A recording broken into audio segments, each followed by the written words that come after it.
Good morning everybody. Online class में आप सभी का हार्दिक स्वागत। कक्षा एकादशी वाणिज्य में व्यवसाय अध्ययन विषय में आज हम पढ़ेंगे अध्याय 4 व्यावसायिक सेवाएं भाग 2। बताया था मैंने आपको कि व्यावसायिक सेवाओं से आशय ऐसी सेवाओं से है जो व्यावसायिक उपक्रम अपने कार्य के संचालन में प्रयुक्त करते हैं, जैसे बैंकिंग सेवाएं, बीमा सेवाएं, परिवहन सेवाएं, भंडारण सेवाएं और संप्रेषण सेवाएं। हम सभी जानते हैं कि वर्तमान समय में हर क्षेत्र में भारी कंपटीशन है, प्रतिस्पर्धा हर क्षेत्र में है और ऐसे प्रतिस्पर्धात्मक वातावरण में वही टिक सकता है जो अपने व्यवसाय का संचालन सही ढंग से कर पाता है, अन्यथा वह अपने व्यवसाय का विकास नहीं कर पाता है। तो व्यवसाय क्रियाओं का संचालन सही प्रकार से हो, उसके लिए ही इन व्यावसायिक सेवाओं को काम में लिया जाता है। तो सबसे पहले हम पढ़ेंगे इसमें बैंकिंग सेवाओं के बारे में कि बैंकिंग क्या है। यानी बैंकिंग वह है जो बैंकिंग का व्यापार करती है। बैंकिंग का व्यापार से मतलब यह है कि बैंक जो संस्था है वह अपने ग्राहकों को धन उधार देती है, जनता की जमाओं को स्वीकार करती है और वे ऐसी जमाएं होती हैं जिनको जब उनके ग्राहक मांगें तो उन्हें वापस लौटानी पड़ती है यथा समय, और जिसके बदले में अगर उनका बचत खाता है तो उनको ब्याज भी देना पड़ता है। तो बैंक जो व्यवसाय करती है वह पूंजीगत एवं आयगत व्ययों के लिए भी व्यावसायिक क्रियाओं को धन उपलब्ध कराती है, जिसके बदले में वह विभिन्न प्रकार की कई विनिमय वाली सेवाएं भी प्रदान करती हैं, जैसे विनिमय बिलों का भुगतान करना है, कोई बिल बट्टे पर भुनाना है या कुछ बीमा प्रीमियम का भुगतान करना है। इस प्रकार के कार्य बैंकों द्वारा किए जाते हैं, जिसके बदले में वह उनसे कमीशन भी प्राप्त करती है। तो जो बैंक होते हैं उनका हम देखेंगे कि कई प्रकार के बैंक होते हैं। उससे पहले हम समझते हैं बीमा के बारे में। सामान्य परिचय है कि बीमा क्या है। बीमा एक ऐसा अनुबंध है जिसमें बीमाकर्ता बीमित को, यानी दो पक्षकार होते हैं, एक बीमाकर्ता और दूसरा बीमित। तो बीमाकर्ता कौन हो गया? बीमा कंपनी। और बीमित कौन? बीमा कराने वाला।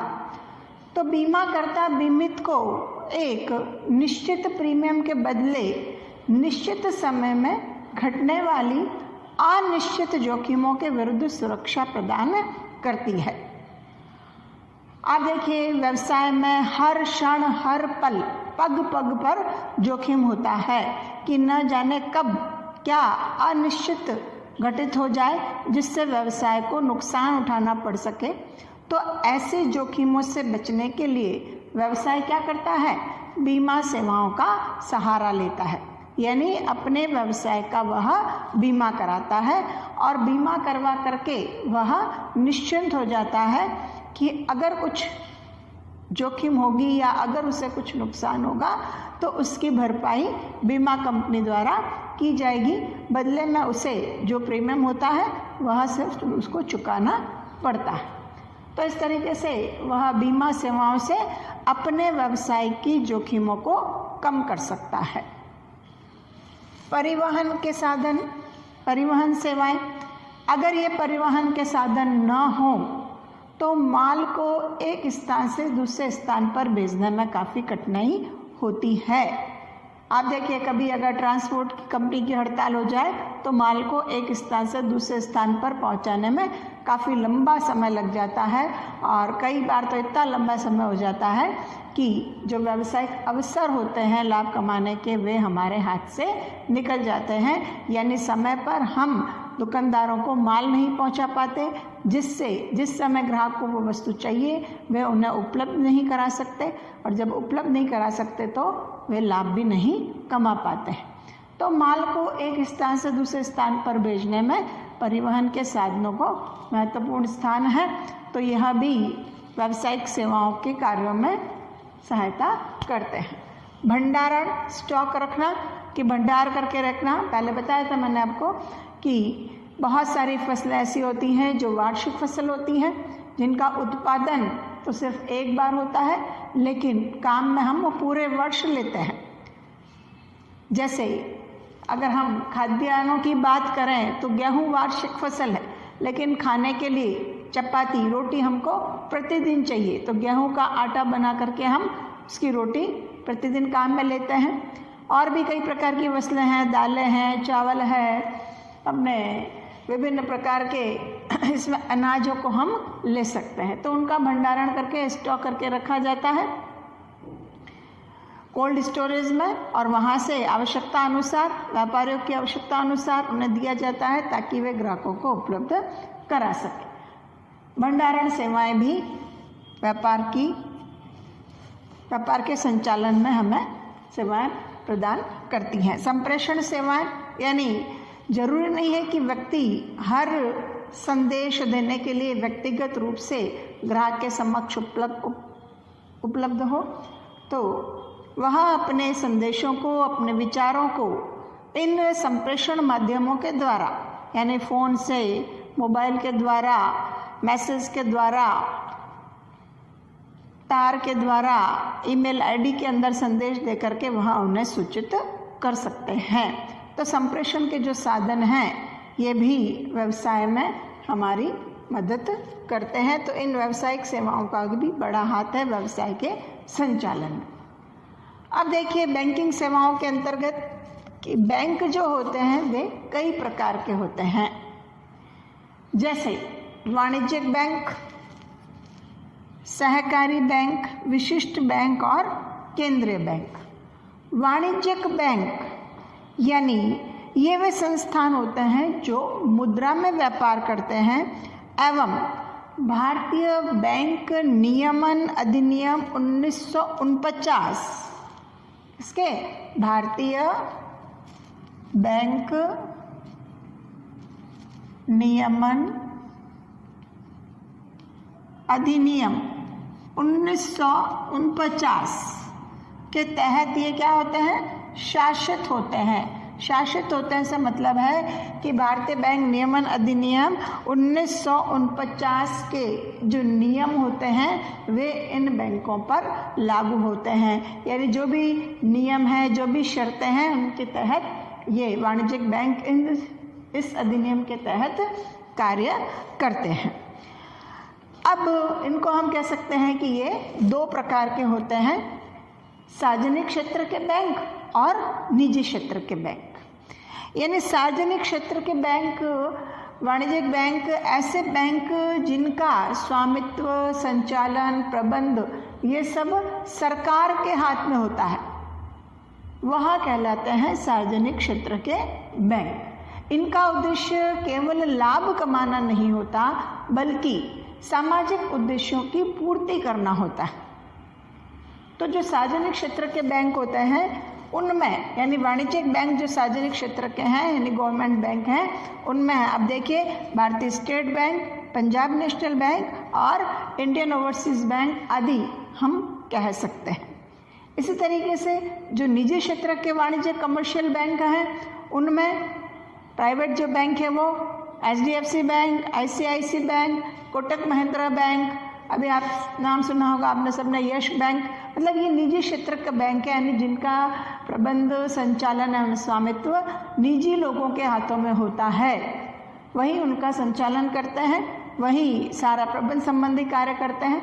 इन बैंकों में जब हम पैसा जमा कराते हैं या लोन लेते हैं इनसे, तो इनकी कोई शॉर्ट ही नहीं होती कि ये लंबे समय तक टिके रह पाएंगे। और ब्याज की दर भी ऊंचा ब्याज लेते हैं, ऊंची दर पर ब्याज लेते हैं। आप नाम सुना होगा, अभी यस बैंक में काफ़ी घोटाला हो गया था। तो ऐसे बैंकों का कोई भरोसा नहीं होता, ब्याज भी ज़्यादा हमसे लेते हैं और श्योरिटी भी नहीं रहती कि हमारा पैसा सुरक्षित भी रहेगा या नहीं। हालांकि अभी ऐसे व्यावसायिक प्रतिस्पर्धात्मक क्षेत्र में काफ़ी निजी क्षेत्र के बैंक भी हैं। हम ये नहीं कह सकते कि हर एक निजी क्षेत्र का बैंक ऐसा घोटाले का काम करता है, लेकिन फिर भी श्योरिटी जो होती है वह इन सार्वजनिक क्षेत्र में जो गवर्नमेंट बैंक होते हैं उन्हीं में रहती है कि हम ज़्यादा से ज़्यादा हम उसी बैंकों में अपना पैसा जमा करवाएं, और अगर हम लोन ले रहे हैं तो भी इन्हीं बैंकों से लें ताकि हमको कम ब्याज पर लोन मिल सके। दूसरा आता है सहकारी बैंक। सहकारी बैंक ये राज्य सहकारी समिति अधिनियम के तहत शासित होते हैं, संचालित होते हैं, और इनमें राज्य सहकारी समिति अधिनियम के तहत जो भी शर्तें होती है, जो भी नियम होते हैं, वे इन सरकारी बैंकों में लागू होते हैं। ये अपने सदस्यों को, इनके जो सदस्य होते हैं, कोऑपरेटिव बैंक्स जैसे हम इनको कहते हैं, जैसे आपने नाम सुना होगा नागरिक सहकारी बैंक, तो कोऑपरेटिव बैंक्स होते हैं जो अपने सदस्यों पर सस्ती ब्याज दर पर ऋण उपलब्ध कराते हैं। इसके अलावा भारत में ये ग्रामीण ऋण यानी कृषि वित्तयन का प्रमुख स्रोत है कि कृषि कार्य के लिए अगर पैसा चाहिए तो ग्रामीण क्षेत्र में इन कोऑपरेटिव बैंक से पैसा उधार लिया जा सकता है ऋण के रूप में। तीसरे नंबर पर आता है विशिष्ट बैंक। विशिष्ट बैंक जैसा कि नाम से स्पष्ट है, विशिष्ट यानी विशिष्ट कार्य करने वाले। तो ये जो विशिष्ट बैंक होते हैं ये विदेशी बैंक, औद्योगिक बैंक, विकास बैंक और आयात निर्यात बैंक होते हैं, जो औद्योगिक इकाइयों को, परियोजनाओं को और विदेशी व्यापार करने वाली कंपनियों को धन उधार देते हैं, यानी ऋण प्रदान करते हैं ताकि अपनी ये वित्तीय आवश्यकताओं की पूर्ति कर सके, यानी ये इन्हें वित्तीय सहायता उपलब्ध कराते हैं। तो ये हो गए आपके विशिष्ट बैंक। इसके बाद आता है केंद्रीय बैंक, सेंट्रल बैंक जिसको हम कहेंगे। तो केंद्रीय बैंक जो होता है ये देश के सभी बैंकों पर, यानी देश के जो सभी वाणिज्यिक बैंक होते हैं उनकी गतिविधियों का सुपरविजन करते हैं, पर्यवेक्षण करते हैं, उन पर नियंत्रण करते हैं एवं नियमन करते हैं। यानी जो भी वाणिज्यिक बैंक हैं उन सभी वाणिज्यिक बैंकों पर देश के केंद्रीय बैंक द्वारा सुपरविजन किया जाता है, पर्यवेक्षण किया जाता है, नियमन किया जाता है और नियंत्रण भी किया जाता है। साथ ही साथ यह सरकारी बैंक होता है और यह देश की मुद्रा एवं साख संबंधी नीतियों का नियंत्रण करता है और उनका समन्वय करता है। यानी देश की मुद्रा का निर्गमन करने का कार्य भी केंद्रीय बैंक करता है। आप सभी जानते हो कि नोटों पर, प्रत्येक प्रकार के नोट पर क्या लिखा होता है? भारतीय रिजर्व बैंक, यानी मुद्रा का निर्गमन करने का कार्य, इन पर नियमन करने का कार्य भी केंद्रीय बैंक करता है। हमारे देश का केंद्रीय बैंक जो है वह भारतीय रिजर्व बैंक यानी बैंक ऑफ इंडिया है। तो इस प्रकार से ये 4 प्रकार के बैंक हो गए: वाणिज्यिक बैंक, सहकारी बैंक, विशिष्ट बैंक और केंद्रीय बैंक। अब आगे हम जानते हैं कि वाणिज्यिक बैंकों के क्या कार्य है, यानी वाणिज्यिक जो बैंक हैं वह किन किन प्रकार के कार्य करते हैं। तो सबसे पहला है जमाएं स्वीकार करना, यानी आम जनता की जमाओं को स्वीकार करना और जब वे मांगते हैं तो उस समय उन्हें वापस लौटाना। अब वह किसी भी रूप में वापस पैसा ले सकते हैं, चेक से पैसा निकाल सकते हैं, मनी ऑर्डर द्वारा निकाल सकते हैं, पे ऑर्डर द्वारा निकाल सकते हैं, बैंक ड्राफ्ट द्वारा निकाल सकते हैं, एटीएम द्वारा भी निकाल सकते हैं। और उनकी जमाओं पर जैसा अकाउंट है उसके अकाउंट से उनको ब्याज भी उपलब्ध कराना। दूसरा आता है ऋण देना, यानी अगर जनता को पैसा चाहिए, व्यावसायिक संस्थाओं को पैसा चाहिए तो उन्हें ऋण उपलब्ध कराना और उसके बदले में उनसे ब्याज प्राप्त करना। तीसरा आता है चेक सुविधा प्रदान करना। ग्राहकों को जब माल उधार दिया जाता है तो चेक द्वारा भुगतान करने के लिए कई बार होता है कि वह एडवांस में चेक दे देते हैं। इसका मतलब यही है कि भाई श्योरिटी, कि भाई व्यापारी का पैसा कहीं डूबेगा नहीं, जाएगा नहीं, आसानी से हमको पैसा मिल जाएगा, तो चेक सुविधा भी ये प्रदान करते हैं।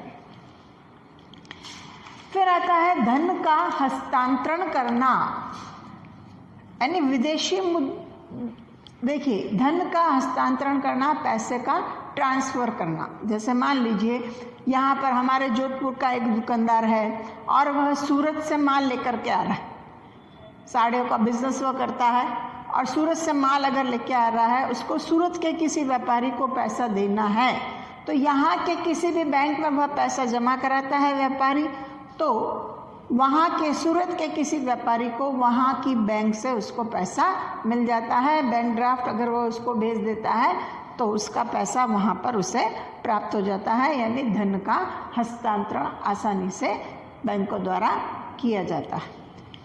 इसके अलावा जरूर नहीं है कि व्यापारी हरदम, आप देखिए ये भी सुविधा प्रदान करता है कि भाई व्यापारी को जरूर नहीं है कि एक साथ अपने पास रोकड़ रखने की, वह विभिन्न प्रकार के कार्ड का इस्तेमाल कर सकता है। आजकल कई एटीएम कार्ड है, डेबिट कार्ड है, क्रेडिट कार्ड है, इनके द्वारा वह भुगतान कर सकता है।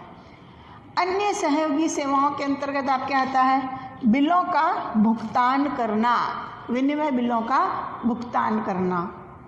कई बार होता है कि एक व्यापारी द्वारा विनिमय बिल लिखा जाता है 3 महीने की अवधि का और अचानक उसे पैसों की आवश्यकता पड़ जाती है, तो सामने वाला जिसने बिल स्वीकार किया उसे अगर पैसे की आवश्यकता हो गई तो वह बैंक से उन बिलों का भुगतान बट्टे पर प्राप्त कर सकता है। तो बैंक यह कार्य भी करता है। दूसरा आता है लॉकर्स की सुविधा उपलब्ध कराना। आप देखिए वर्तमान समय में बहुत सारी रिस्क है, घर में हम जेवर वगैरह सुरक्षित नहीं रख सकते, चोरियां आए दिन होती रहती हैं। तो बैंकों में अगर हम अपने कीमती आभूषण हैं, कीमती कागजात हैं, पेपर्स हैं, बैंक के डॉक्यूमेंट्स हैं, मकान के डॉक्यूमेंट्स हैं, इनको हम लॉकर्स में रख सकते हैं। तो बैंक हमें ये लॉकर की सुविधा प्रदान करता है कि आप अपने महत्वपूर्ण और कीमती जो भी आपके पास कागजात हैं या जेवरात हैं उनको आप उस लॉकर में रख सकते हो, जिसके बदले में वार्षिक जो रेंट होता है वह बैंक द्वारा लिया जाता है।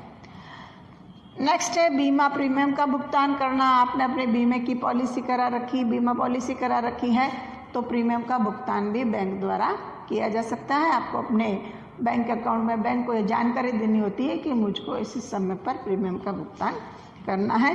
इसके अलावा लाभांश की वसूली करना, ये सब अन्य सहयोगी सेवाओं के अंतर्गत आता है। तो इस प्रकार से ये हो गए आपके वाणिज्यिक बैंकों के कार्य कि क्या क्या कार्य हैं। अब अपना अगला जो नेक्स्ट टॉपिक इसमें रहेगा ई बैंकिंग का। बैंकिंग में ई बैंकिंग, जैसा कि आप जानते ही हो कि वर्तमान समय में हर काम हम आजकल ऑनलाइन करते हैं, कई बार पेमेंट भी हम ऑनलाइन करते हैं। तो इंटरनेट के ज़रिए जब हम ऑनलाइन बैंकिंग सेवाएं प्राप्त करते हैं तो कैसे प्राप्त करते हैं, क्या प्राप्त करते हैं, इससे हमें क्या लाभ है, बैंकों को इससे क्या लाभ है, ये सब हम अपने अगले वीडियो में पढ़ेंगे। और उसके बाद अगला जो टॉपिक होगा हमारा बीमा का, जिसमें हम विभिन्न प्रकार के बीमों के बारे में जानेंगे। तो इससे संबंधित आपको सारे क्वेश्चन सभी करने हैं। ओके, ठीक है।